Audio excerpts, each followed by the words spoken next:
নমস্কার বন্ধুরা, আশা করি সকলে খুবই ভালো আছেন। সকলকে স্বাগত আজকে আমাদের এই একটি নতুন ভিডিওয়। আজ রয়েছে দুর্দান্ত স্বাদের সাবেকি এক রান্না। তাই বন্ধুরা দেরি না করে শেষ পর্যন্ত দেখতে থাকুন। আশা করি এটি আপনারা বাড়িতে বানিয়ে দেখলে নিরাশ হবেন না, সকলেরই খুবই ভালো লাগবে।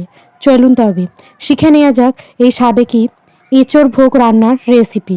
প্রথমে কড়াইয়ে দিয়ে দিচ্ছি কিছুটা পরিমাণে সাদা তেল, আর দিয়ে দিচ্ছি কিছুটা ঘি। আপনারা যদি চান তো গোটা রান্নাটা ঘিয়েই করতে পারেন। তারপর আমরা ফোড়নে ইউজ করছি তেজপাতা এবং শুকনো লঙ্কা, তার সাথে দিয়ে দেওয়া হয়েছে গোটা জিরে। এরপর আমরা অ্যাড করছি কুচিয়ে রাখা পেঁয়াজ। খুব ভালোভাবে ভেজে নেব পেঁয়াজগুলি।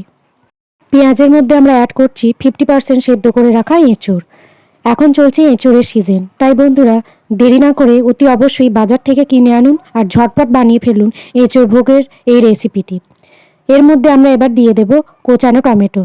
এঁচোড়গুলোকে পেঁয়াজের সাথেই ভালোভাবে ভেজে নেবেন। টমেটো দেওয়ার পর অ্যাড করছি আদা বাটা, ধনে গুঁড়ো, শুকনো লঙ্কার গুঁড়ো, হলুদ গুঁড়ো ও জিরে গুঁড়ো।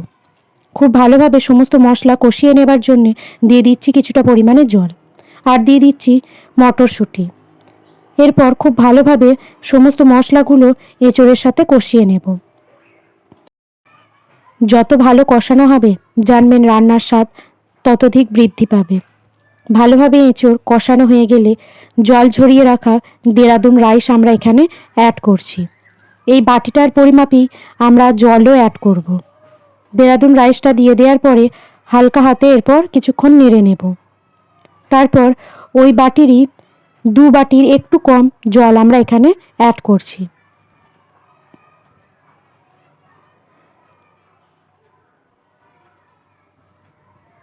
এই রান্নাটিকে বলতে পারেন 1 পট ডিশ, অর্থাৎ এই একটা রান্নাতেই হয়ে যাবে বাজিমাত। এর সাথে আলাদা করে অন্য কিছু খাবারও প্রয়োজন পড়ে না।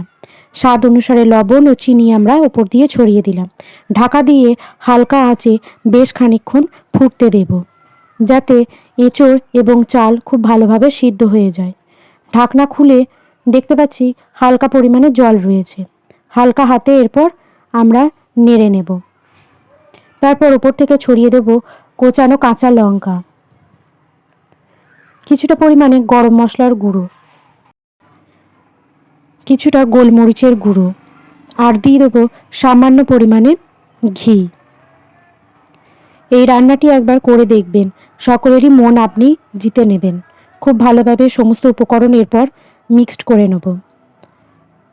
এরপর ঢাকা দিয়ে বেশ কিছুক্ষণ স্ট্যান্ডিং টাইমে রেখে দেব, তবে অতি অবশ্যই গ্যাসটাকে বন্ধ করে দেবেন।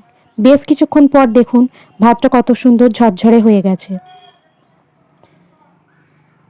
বিরিয়ানি, পোলাও তো অনেক খেয়েছেন, এইভাবে একবার এঁচোড় ভোগ বাড়িতে বানিয়ে দেখবেন।